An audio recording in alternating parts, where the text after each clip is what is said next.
এদিকে নিয়ে এসেছি ছোট বোয়াল মাছ।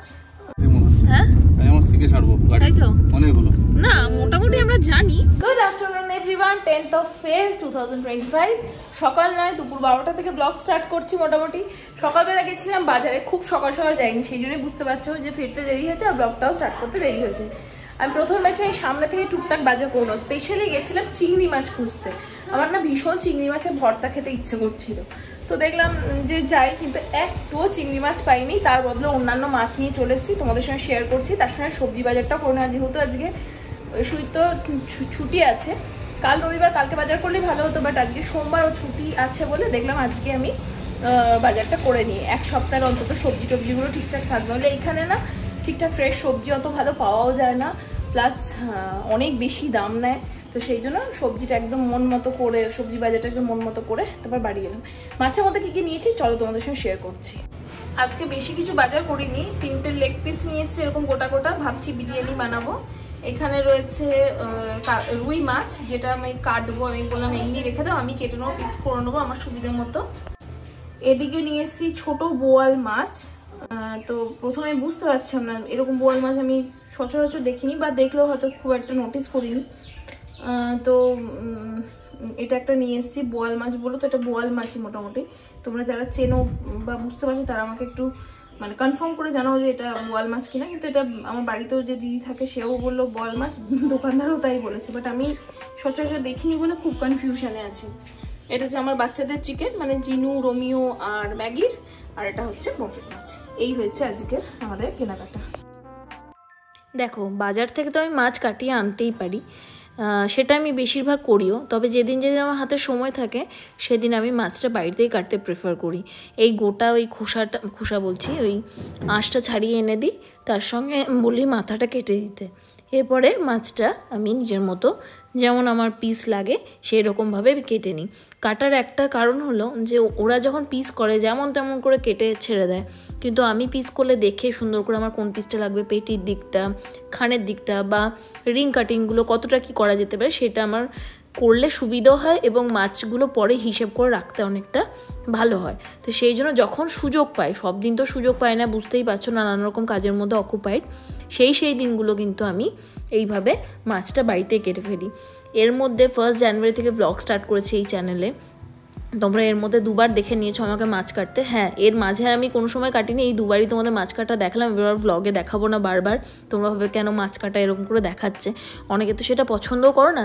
তবে হ্যাঁ, আমি বলবো যাদের এই স্কিলটা আছে বা যারা বাড়িতে মাছ কেটে নিতে পারো, বাড়িতেই মাছটা কাটবে, দেখবে সব দিক থেকে সুবিধাও হয়, এবং পিস করতে তোমাদের মানে মাছের কি বলো তো, যত সুন্দর মাছটা কাটা হবে তত ভালো রান্না হবে।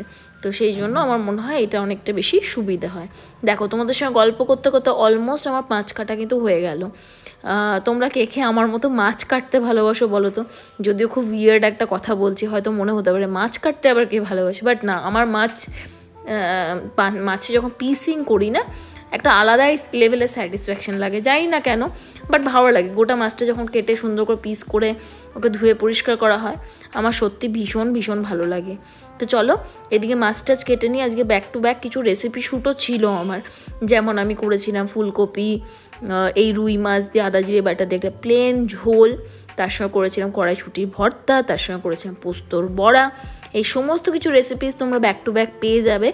যদি তোমরা শর্টের মধ্যে দেখতে চাও তাহলে সাগরিকার ডায়েরি ইনস্টাকে ফলো করতে পারো। রেসিপি শ্যুট করতে করতে আজকে এতটাই দেরি হয়েছে যে আমি দুপুরে আজকে আর লাঞ্চ করিনি, একেবারে চা খেতে বসলাম। চাটা খেয়ে, যদিও স্নানটা আমি করে নিয়েছিলাম আগে, তারপরেই চাটা খেতে বসেছি, কারণ এই মাছ ফাছ কেটে সমস্ত রান্নাবান্না করে আমার একদমই ভালো লাগছিল না। আর ভাবলাম দুপুরে লাঞ্চ কাম ব্রাঞ্চ কাম ডিনার কাম ব্রেকফাস্ট যাই বলো না কেন সেটা একেবারে করব সন্ধেবেলা, সেই মতো সব গুছিয়ে নিই। দুপুর থেকে আজকে একটু খাওয়া হয়নি, মানে দুপুরে লাঞ্চই করা হয়নি, সকালে ব্রেকফাস্ট তো হয়ই না মোস্ট অফ দ্য ডেজ। দুপুরবেলায় চা বিস্কিট খেয়েই মোটামুটি হয়েছে। একটু দেরি হয়ে গেছিলো রান্নাবান্নায়, তো দেখলাম যে একেবারে রাতের ডিনারটাই করব। রাতে না সন্ধ্যেবেলায় খাবো ভেবে নিয়েছিলাম, কিন্তু এদিকে ব্লগ পোস্ট এই সমস্ত কিছু করতে করতে অনেকটা দেরি হলো, 8:30 বাজছে। এখন আমার লাঞ্চ কাম ব্রেকফাস্ট কাম ডিনারটা করছি। খুব বাজে ফুড হ্যাবিট হয়ে গেছে, চেঞ্জ করার চেষ্টা করছি। আমার নিজস্ব ফুড হ্যাবিট যেটা আগে ছিল সেটাতে থাকলে বরং আমি বেশি ভালো থাকবো। তো যাই হোক, চলো দেখা আজকে কি আছে।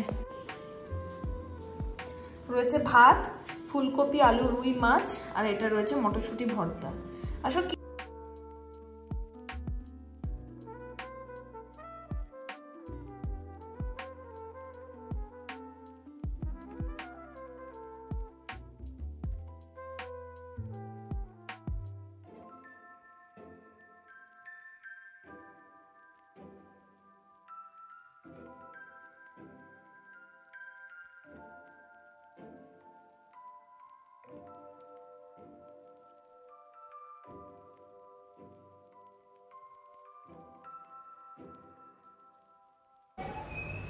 তোমরা হয়তো ভাববে যে খাওয়া দাওয়া পরে আবার রেডি হয়ে কোথায় যাচ্ছে, রেডি হয়েছি বলে দেখাচ্ছি।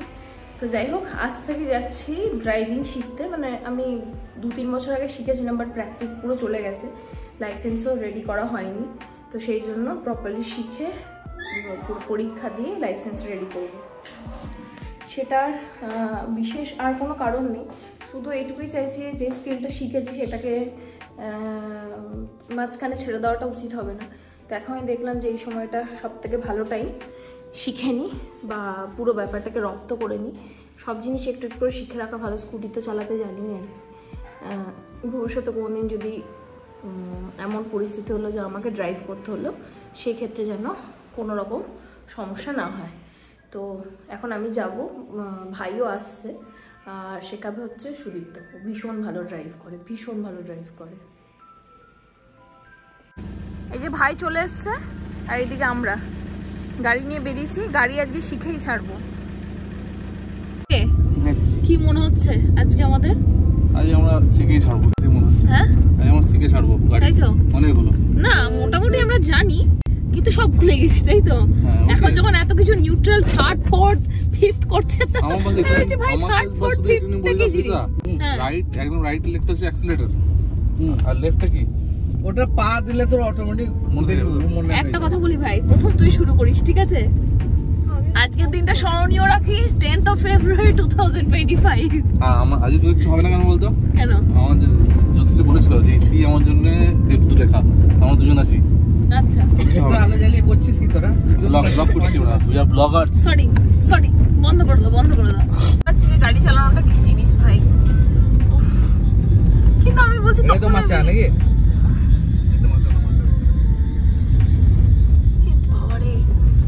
তুমি যে টার্নিং গুলো নিচ্ছ না, শুই তো কি করে করছো আমাকে একটু বলো না, একটু মাথায় হাত পা তুলি দাও না গো। রাত্রি 12:10, এবার আমি শুতে চললাম। কনফিডেন্সটা যে খুব লো হয়ে রয়েছে জানো তো, চোখ মুখের অবস্থা দেখলে বুঝতে পারবে যে আমি 3 বছর আগে গাড়ি চালানো শিখেছিলাম, বাট এখন মনে হচ্ছে আমি সব ভুলে গেছি। তো যতটা পেরেছি যা করেছি, ফার্স্ট ডে ছিল, শুই তো খুব ভালোভাবে শিখেছে, কিন্তু এখন দেখা যাক, কালকেও যাবো, গেলে তখন বুঝতে পারবো যে কী সিচুয়েশন চলছে না চলছে। তো চলো, গুড নাইট জানিয়ে ব্লগটা এখানেই শেষ করছি। কিছুই ভালো লেগে থাকে ব্লগটা থেকে, হ্যাঁ অবশ্যই লাইক, শেয়ার, কমেন্ট আর সাবস্ক্রাইব করে দিও আমার চ্যানেলটাকে। দেখা হচ্ছে কালকে একটা নতুন ব্লগের সাথে। টিল দেন সবাই খুব ভালো থাকো।